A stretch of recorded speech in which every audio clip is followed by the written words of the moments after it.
Tinanong ko yung gwardiya. Sabi ako, priority. Chief, priority ba yung tracking? Hindi, ba't ka umalis? Pinaalis ako nila. Nag-sit up na, tinanggal pa nila. Teng, Diba? teng. Hawakan ano.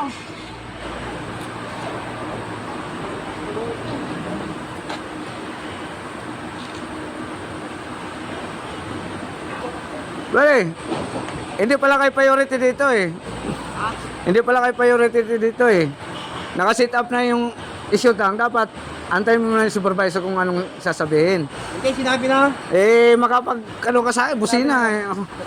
Oo. Antayin natin. Pag naka-sit up na, kasi dyan magsisimula ng away eh. Pares-pares matay hauler dito eh.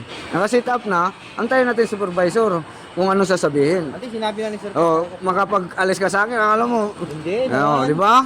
Pangit yung magsigasigaan ta dito. Pares-pares naman tayo hauler dito. Pares-pares tayo kumakain ng pagkain dito. Di ba? Oh, hindi na pagka ano. Hindi yung kay pares-pares naman tayo kumakain ng bigas eh. Ngayon naka-sit up na. Kasi tiyanong ko yung susulpat eh. Kaya antayin natin supervisor kung anong sabi. Walang yan.